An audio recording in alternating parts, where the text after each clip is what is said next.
Okay.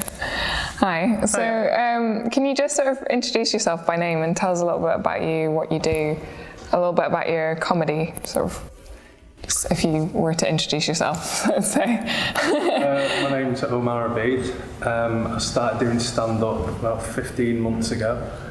My style of comedy, I mean, it's hard for me to describe myself, I suppose, but like people have said, it's quite conversational. I try and talk about things that are like culture and like it often seems to be topics like race and sexuality and things like that.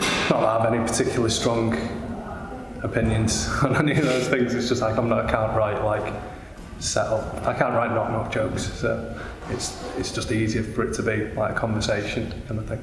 Okay, I'm interested that you say that you don't have strong opinions on things, because when watching your set the other night, one of the things that got me the most was, I think one of the jokes that got the most interesting response was you were saying like you find it hard to care about sort of news reports about kids in Syria being killed in Syria because there's kind of like we sort of have a desensitization to violence because of like other everything like you were saying, ads and everything are so emotional that it's hard to figure out what you meant to care about. Yeah. And that sort of just occurred to me as like a really serious thought. Like obviously you were making fun of it, but does that come from a more kind of like serious place, or? Well, not really. I mean, my point was ultimately is that I don't think any human being has unlimited emotion so that you can care about everything that you're meant to care about, and all of these things that you should care about are all worthwhile things, like, you know, talk about endangered animals and stuff like that, Syria, footage of terrorist atrocities and things like that, and they're all serious and they all deserve your empathy, but I think human beings don't have an unlimited amount of empathy. I could pick a million examples, but I picked those just because it is such a dramatic thing. I could make it more personal and talk about a family member who's, you know, had a stroke or something like that. But just comedically, I think it's funnier to pick something that is so drastic. So you said you started comedy 15 months ago. What prompted that? What sort of? How did you end up sort of starting out? Well, I've been interested in doing something creative in the world of comedy before. I'd entered a BBC scriptwriting competition a few years ago. I didn't get past the first stage. They read it and sent my script back. And then August of 2 years ago, I went to a charity night at the Stand. Some of my friends invited me. And, you know, interested in stand-up, you know, like to watch stand-up. But on that night, I was just watching it, and I don't know, I just sort of thought, I'm better than these. So I thought I could go give it a go. So then you can only apply twice a year to get on at the Stand and Red Raw. So I had to wait for a couple of months until the application process opened, and then put my application in, and I had to wait till January. So that's when I started. So have you done any other venues or sort of gigs other than the Stand, or is that the only thing that you've done so far? No, I've done a few. I've done the Stand venues in Scotland as well, Edinburgh and Glasgow, Comedy Store in Manchester, Frog and Bucket there, Hot Water in Liverpool. I'm going back to those places in the next few months, and I'm trying to sort out a gig in London for over the summer as well. So I've got a few different ones going on. Do you watch other comedians a lot, or are you sort of? Because I know, like, you talk to different people. Some people, like, because I'm a writer myself, and like for a really long time I wasn't a big reader, and that kind of surprises people when you say you're a writer. It's like, because most writers obviously like they do, but I feel like creative types is sort of like a difference. There's some people who like watch everything that's sort of or read everything that's kind of like in their genre that they write, and then there are other people who it's just like this is just their thing that they do and it has nothing to do with other people. That I'm just curious to find, like, do you write? We're doing a journalism degree, but I write a lot about, I do like film reviews, and I've got my own blog and stuff, like things that I'm interested in.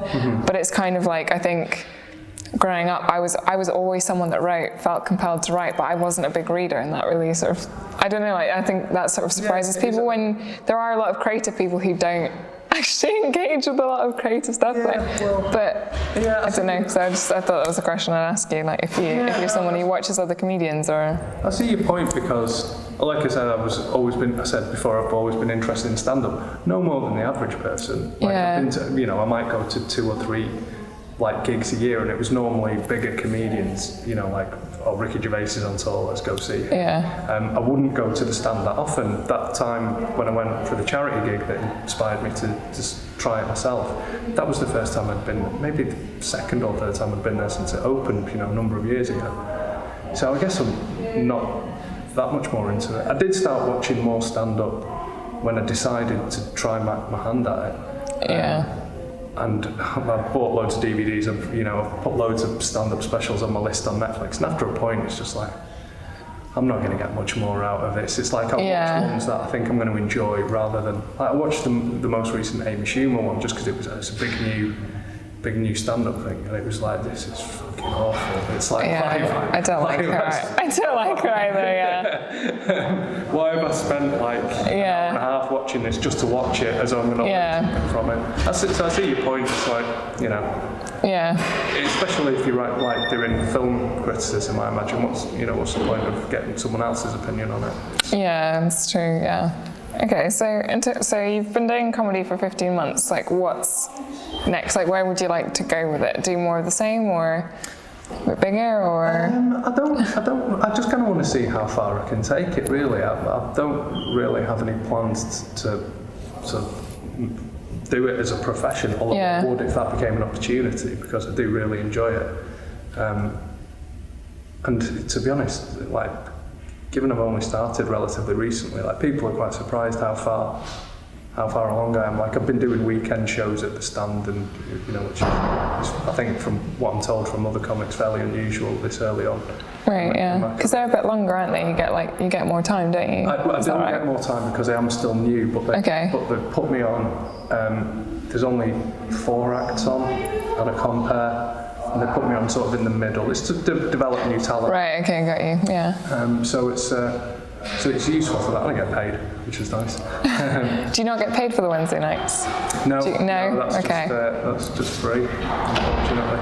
Yeah, I was going to say, based on the ticket prices, I'm not surprised. We've been getting in for £3. Yeah. It's a good night, though, especially for new people. I definitely wanted that to be the first place I tried stand-up, because it's such a big crowd. It makes it easier.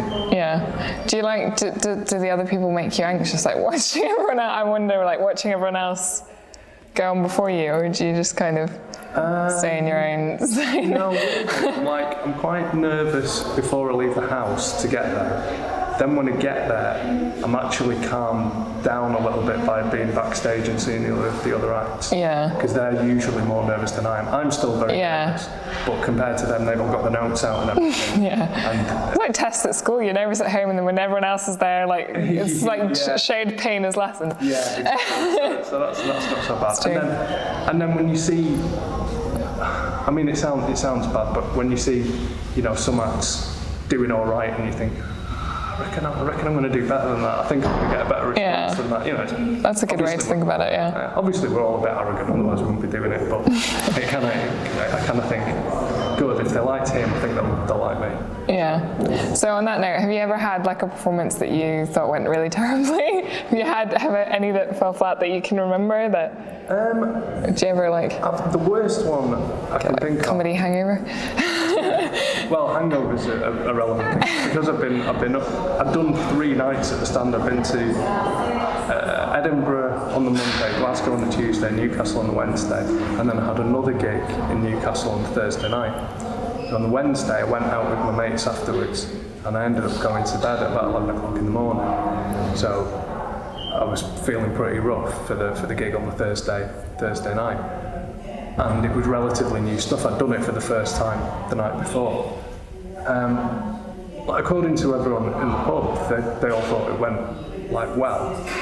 They might have been lying, but I don't think my friends would probably say it wasn't very good or whatever. I don't think they'd be unnecessarily cruel, but I think they'd be honest. I think, but I just felt like I didn't have it smooth. I wasn't happy with it, and it was completely my fault. I hadn't prepared properly. I'd only done the set once, And then just because the stand felt like, doing those 3 shows felt like such a big deal, I sort of turned off for the last one, and I shouldn't have done. Yeah. So do you so you said you'd only done it once. Do you practice so your sets, do you practice them sort of before you perform them then? Quite a few times, okay. Yeah, I just mean I'd only done it once on stage. I tend to practice. Oh right, okay, got you. In the shower. Good place, good creative place. Yeah, that's true. So in terms of sort of criticism, do you like hearing what people think, or does it? I know some people they love for the criticism to find out and improve, and other people just don't want to hear it at all and live in their own little box. Don't know, so far I've just received universal praise, so it's hard to... So it's alright. No, but even good feedback, or do you just... no, I'm kidding. It's hard to...